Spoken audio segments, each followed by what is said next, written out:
El abogado Iván Guerrero está listo para tu solicitud de TPS con precios especiales para grupos familiares.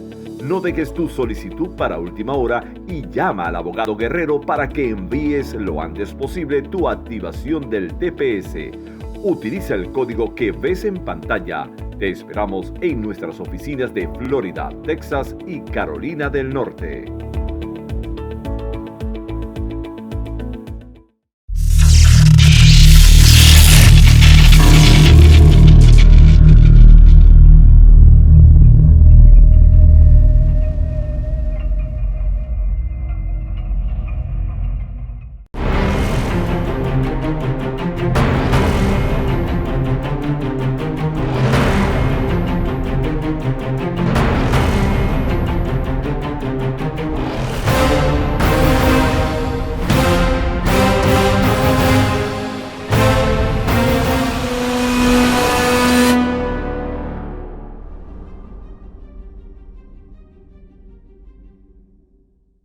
Fuera de orden, crónica de la desgracia nacional e internacional, plomería informativa, arqueología, paleontología, zoología, parasitología, infectología y medicina forense políticas. Bienvenidos al programa número 413 de Fuera de Orden. Hoy es jueves 22 de abril del año 2021. Como todas las noches les saluda Daniel Lara Farías. Gracias por estar aquí de vuelta. Gracias también a todos los que se han suscrito a mi cuenta en Patreon, patreon.com/delaraf, patreon.com/delaraf, con un aporte mensual que no supera el costo de un café que usted me brinda al mes. Usted suma junto a los demás suscriptores para que este y todos mis contenidos se sigan haciendo. La suscripción directa le genera a usted premios y recompensas por esa suscripción, premios y recompensas exclusivas. Quiero agradecerles por ese apoyo, porque por ese apoyo es que puedo seguir haciendo estos programas, haya o no haya anunciantes, porque quienes permiten que el programa se siga haciendo son ustedes, los suscriptores directos. Si usted no se puede suscribir porque no tiene condiciones económicas o simple sencillamente no es lo suyo, no importa. Hay formas gratuitas también de ayudarnos, compartiendo estos comentarios, estos contenidos, dándole me gusta a el canal, suscribiéndose al canal gratuitamente o sumándose también a nuestra plataforma gratuita de comunicación permanente, que es nuestra cuenta, nuestra página en Facebook, facebook.com/delaraftv, facebook.com/delaraftv. Por allí nos mantenemos comunicados, por allí nos hacen llegar sus noticias, opiniones, divergencias, denuncias. Y en la medida de lo posible las voy contestando porque las manejo yo directamente en la medida que el tiempo así me lo permite. Paciencia allí. La cultura popular tiene amigos a montones, pero en ella se colean los zorros y camaleones. Así comienza la canción Canto de Guaraña, que es una recopilación hecha por la gente de Un Solo Pueblo. Más hizo por la cultura venezolana Un Solo Pueblo que todas las instituciones culturales del país por el tema folclórico. Desde que en el año, que lo recordaba en estos días, por cierto, Luis Peroso, en la conversación que tuvimos con él, desde que en el año 47, 48, se llevaron a Caracas a cultores folcloristas de todo el país, para mostrarlos en Caracas en el nuevo circo, en un gran espectáculo donde el caraqueño por primera vez pudo ver a los chimbangueles de San Benito y a los bailadores del Tamunangue. Cuando eso se hizo, a lo largo del tiempo, hubo como un vacío. Cuando llega la experiencia Un Solo Pueblo, que empiezan ellos mismos, los hermanos Querales, Francisco Pacheco, y todo ese conjunto original, a recorrer el país buscando los cantos de guaraña, a buscar cómo le cantaban a San Pedro, a buscar los tambores, el quitiplá, a buscar los tambores en la Iguatá, a ver cómo era la cosa en Tarma, a ver cómo era el asunto en Guiria, a ver cuáles eran las fórmulas de canto del joropo central y la diferencia con cuando ellos lograron hacer eso, hicieron más que cualquier otra institución. La cultura no es un ministerio, la cultura no es una oficina con un burócrata. La cultura es mucho más.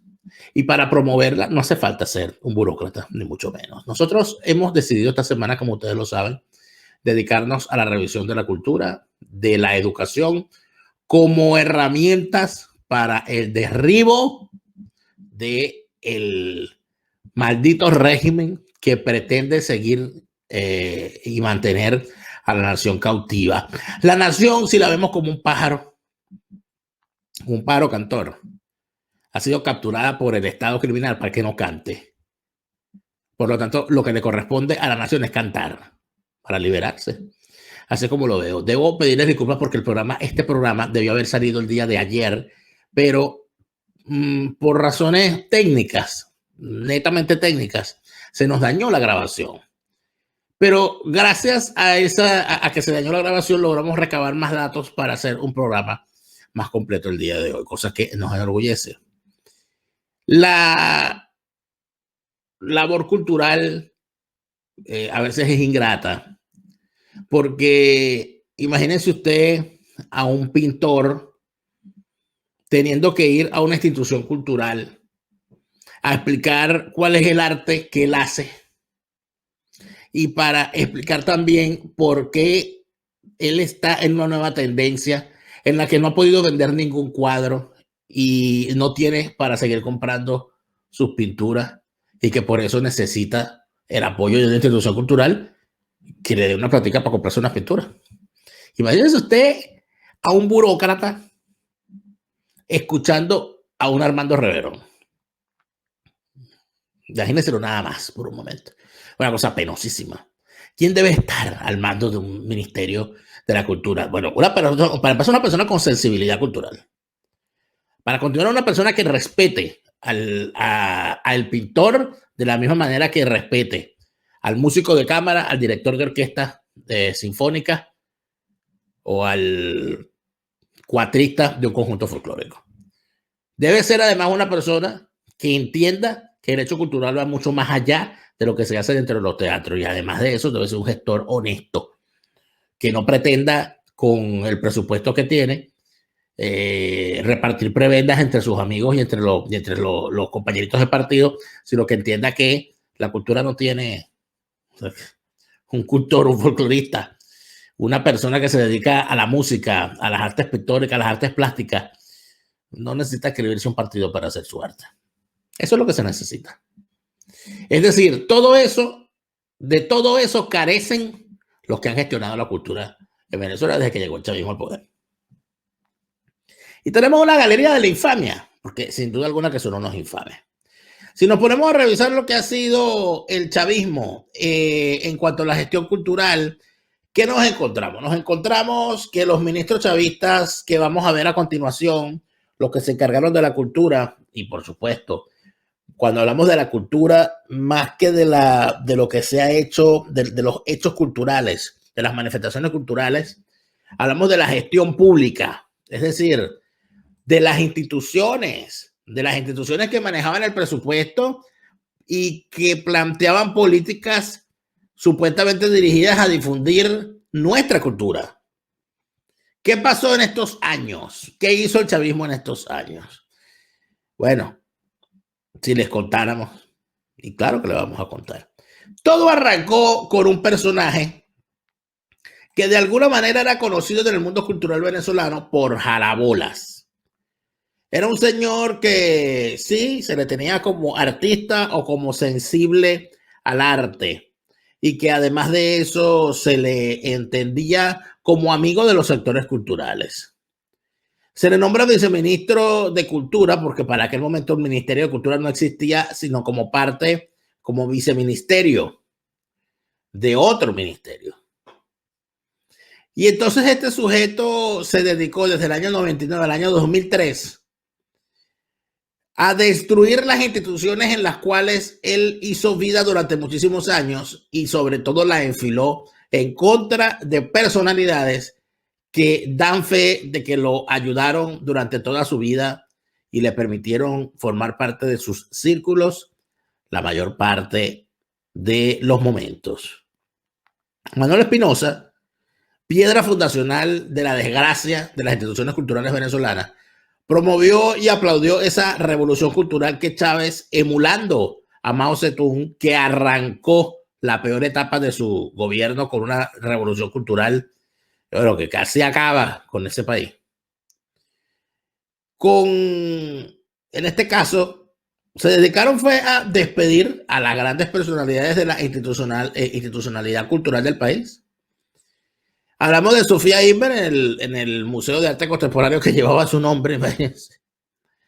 Hablamos de Mirla Castellanos en la Casa del Artista. Hablamos de Clementina Bamont. Hablamos de Virginia Betancourt en la Biblioteca Nacional. Si nosotros pudiésemos cuantificar el beneficio que al país le dio la gestión de Virginia Betancourt al frente de la Biblioteca Nacional, no nos alcanzaría el mármol para hacer una estatua, sinceramente. Dígame la iniciativa del Bibliobús. Gracias a la iniciativa del Bibliobús, yo tenía una biblioteca cerca que llegaba todos los sábados a mi casa y que yo me podía leer un libro a la semana. Te estoy hablando que yo tendría como 11, 12 años. Experiencias como esa, el chavismo no las puede presentar. Pero este sujeto que llegó a vengarse de sus previos benefactores y que por supuesto lo que quería era acabar con la institucionalidad cultural, por venganza, resentidos, son los primeros resentidos que llegaron al poder, decía que la cultura debe estar al servicio del desarrollo, no al servicio de las élites que distorsionaron el proceso cultural. Claro, élites a las cuales él le jaló bola como le dio la gana. Y cuando habla de la cultura al servicio del desarrollo, no hace más que decir que la cultura debe estar, hay que traducir sus palabras. La cultura debe estar al servicio del poder de Chávez. Eso es lo que planteaba. Con su revolución cultural removió a 16 directores de museos e instituciones artísticas y designó a 19 nuevos funcionarios de alto rango que eran todos a las bolas de él o resentidos en contra de los destituidos, a los cuales, por supuesto, él sumó a su proyecto. Puede nombrarse, por ejemplo, a quien sustituyó a Mirla Castellanos en la Casa del Artista, Cecilia Todd. Cecilia Todd puede mostrar resultados de su gestión nacional, Cecilia Todd. O se lo preguntamos al novio Pollero. Planteó la integración educación-cultura como parte de los programas de las escuelas bolivarianas. Claro, porque se montaron la idea de las escuelas bolivarianas intentando darle sentido cultural a eso de lo bolivariano, que no era otra cosa que los chavistas. Es decir, buscando validar todo lo que Chávez decía. Si Chávez amanecía un día en la mañana diciendo que Bolívar inventó el pan con mantequilla, salían estos mequetrefes a validar el asunto. Todo arrancó con Manuel Espinosa. Es el fundador de las desgracias de que el chavismo arrancó en contra de la institucionalidad cultural existente en Venezuela. Por supuesto que hay más, porque el chavismo empezó, pero no ha terminado aún su labor de daño. Y las cosas siempre pueden ponerse peor, porque después de Manuel Espinosa vino el que ha sido quizá la peor de las desgracias en contra de la cultura, Francisco VI, alias Farruco. Maldito seas donde quiera que te encuentres.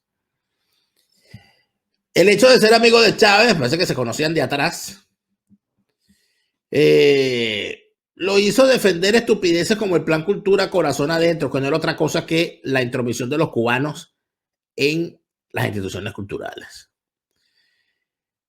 Entonces se empezaron a traer a toda aquella playa de cubanos buenos para nada que vienen siendo como la 23ª colada del café. O sea, no que era ni la borra del café. Porque a lo largo de 60 años de dictadura en Cuba, la gran mayoría de los viejos artistas cubanos, los de calidad, se fueron para el carajo. Algunos se fueron ya muy viejitos, pero se fueron. Y los que quedaron se fueron muriendo, la gran mayoría. Y los que quedaban no eran precisamente artistas de primera línea. Lo que pasa es que el marketing da para todo y hasta los propios gringos son capaces de meterle marketing a un muerto y venderlo. Ejemplo de ello, el Buenavista Social Club. El experimento Buenavista Social Club que yo recuerde, y mire, que a mí me gusta la música caribeña y la música cubana, que yo recuerde, tuvieron una carrera digna de resaltar internacionalmente Pío Leiva y Rubén González, el pianista. El resto de los que estaba allí, el Ibrahim Ferrer, la Omar Portuondo, el Compay Segundo, esa era gente de tercera. Esa era gente en sus tiempos de tercera, eso eran coristas. Eso no descollaron, coristas o jóvenes promesas. En el caso de Elías Ochoa, que es muy bueno, pero Elías Ochoa no vivió esas grandes épocas. Elías Ochoa llegó después, es casi que tardío, ya por revolución, por su edad de paso. Y bueno, se termina internacionalizando y medio conociendo por el Buenavista Socialista Club. Eso es lo que hacen los gringos. Pero la gran mayoría de los artistas de valor de la Cuba que se encontró Fidel y de esos primeros años se fue de Cuba. Hoy hay una nueva generación y esa nueva generación de artistas cubanos son los que están alzados contra el socialismo, porque burro que aprende bota la carga, ya tú sabes.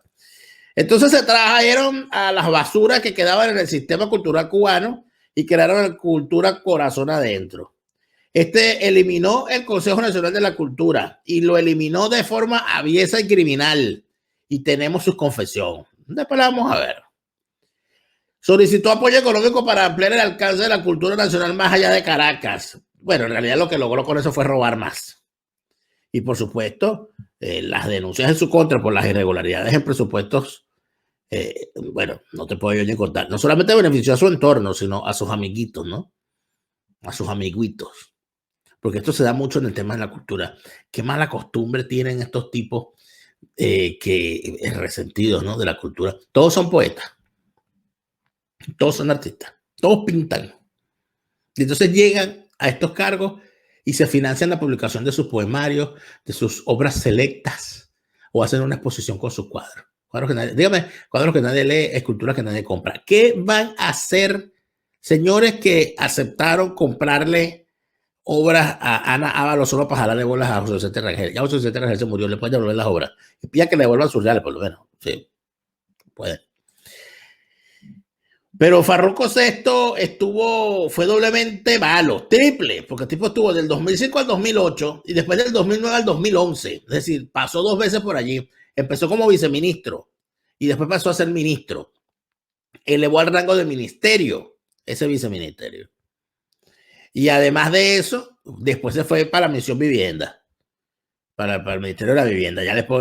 Después hablamos de eso, de lo que significó la destrucción de las ciudades venezolanas tal y cual las conocimos alguna vez. Pero a Farruko VI, él tenía un viceministro, que era este señor Héctor Soto. Y él fue el sustituto de Farruko VI en su primera etapa. Este tipo era veterinario, mi compadre. Veterinario. Fíjate esta bella frase que el tipo suelta. No sé lo que es cultura, pero sí sé lo que no es cultura. O creo saber lo que no es cultura. La cultura no es solo las bellas artes. O sea, yo soy ministro de cultura y no sé lo que es cultura. Claro, porque es que te voy a explicar. Este Héctor Soto, escucha bien que no es mamadera de gallo lo que te voy a decir. El tipo es veterinario, especialista en reproducción asistida del ganado bovino. Ese es su título. No lo estoy inventando, pueden buscarlo. El señor es veterinario especialista en reproducción asistida del ganado bovino, es decir, mamporrero, es especialista en hacerle la paja a los toros. Entonces este tipo masturbador de toros, ¿verdad? Porque el chavismo es así, el chavismo consigue a sus valores en los sitios donde usted menos se los imagina. Ay, hay un mamporrero allá, ponlo ministro de la cultura. Pa, y el tipo lo pusieron de ministro de la cultura, pana. Por supuesto, si tú pones un veterinario de ministro de la cultura, tú te puedes esperar, tú puedes imaginar cuál es el concepto de cultura que tienen estas lácaras, ¿no? Y los resultados de su gestión eran obvios lo que iba a ocurrir. El señor primero apoyó el Plan Cultura Corazón Adentro que le dejó su jefe Farruko Sexto, diseñado y ejecutado por el detritus del sistema cultural cubano, esos porque cubanos que venían entonces a imponer inclusive su gestión cultural. Se dedicó a rechazar la alienación cultural de las estructuras ideológicas extranjeras. Pero miren la bufanda que se pone, la bufanda palestina. Payaso. Prometió la producción de 20 millones de libros al año, rescatar a los músicos con el Centro Nacional del Disco y fomentar el apoyo al cine mediante la Villa del Cine. En la Villa del Cine se hicieron algunas cosas, sobre todo derrocha plata. Es más lo que se derrochó que lo que se logró hacer bien, pero ajá. Los 20 millones de libros que prometió, bueno, lo que se logró durante el periodo chavista fue acabar con las editoriales y escasear el papel y la tinta. Y si vamos a hablar del rescate de los músicos y el Centro Nacional del Disco, mejor no hablamos del asunto porque nos vamos a poner a llorar. Este Batracio fue, siendo ministro de la Cultura, su gran idea fue cambiar el logo del ministerio. Y a partir de ese momento, como a él le dio la gana, se cambiaron los logos de las instituciones culturales y se puso un solo logo, que era un supuesto petroglifo. Y ese petroglifo era la representación de un perro y una rana. A partir de ese momento, la cultura venezolana empezó a ser representada a sus instituciones por un perro y una rana. Invento del ministro de la Cultura, veterinario Mamporrero. ¿Qué más podía pasar? ¿Qué más podía pasar? Por supuesto, tenemos más. Tenemos a cosas tan espantosas como Pedro Calzadilla, quien promovió los consejos estadales de cultura, buscó la preservación y conocimiento del patrimonio cultural tangible e intangible de la nación y planteó potenciar el ámbito económico en las diferentes manifestaciones del arte, es decir, pura paja. Unos tipos especialistas en decir estupideces para no decir nada, y cuando los medios revisas te encuentras a piojosos como Freddy Ñáñez, que si es feo el nombre y es feo él, imagínate tú lo feo de su gestión. Del 2016 al 2017 se dedicó a blindar el imaginario heroico y bolivariano rescatado por Chávez, enfrentando los antivalores y la anticultura. Maldita rata, ¿de qué demonios hablas? Y que blindar el imaginario heroico y bolivariano. ¿Cuál imaginario heroico y bolivariano rescatado por Chávez? El de Maizanta asaltando casas y violando carajitas en Barinas. ¿Será eso el imaginario heroico? Recuperar el sentido de la patria, sobre todo ustedes que son unos grandes patriotas. Recuperar el sentido de la patria. Mira, cuando Chávez salió y dio aquel discurso donde no importa si tenemos hambre y si estamos descalzos sin ropa, porque lo que importa es la patria. El sentido de la patria en Venezuela empezó a convertirse en hambre. Patria era igual a hambre. Por eso era que cuando la gente le faltaba, se le iba la luz, decía, bueno, pero tenemos patria. Una forma de decir, de renovar el famoso dicho, bueno, pero por lo menos tenemos salud. Lo importante es que tenemos salud. Conformismo. La patria es una cosa con la cual tú te tienes que conformar. Esa es la visión de la patria, el nuevo concepto de patria que recuperó el piojoso que tiene como 20. Es que los tipos uno los ve y tú los ves y tú dices que a estos tipos les hace falta un baño, ¿vale? ¿Por qué no se bañan? Bueno, y promover una nueva cultura bolivariana. ¿Cuál? Bueno, de la nueva cultura bolivariana que han logrado imponer en todos estos años, ¿cuál es? La de los pranes, la cultura de los pranes. Ahora, el pran es una palabra de uso común en nuestro lenguaje. El pran, el lucero, términos como un coquero, un mondonguero, un patero, una culebra. Esos son los términos que nosotros ahora utilizamos. El lenguaje carcelario tomó la calle. Esa es la nueva cultura bolivariana que gracias a estos tipos se logró imponer. Este Ñañez sigue por ahí de presidente de BTV, por cierto, para variar, porque son policamburísticos. No, güey, ¿qué podía promover El plan estratégico orgullo de ser venezolano, de bola, no va a estar orgulloso Adán Chávez de ser venezolano. Si después de ser hijo de la prostituta de la cual es hijo, y del cabronazo del cual es hijo, el tipo tiene los puestos que ha tenido y el dinero que ha tenido su familia.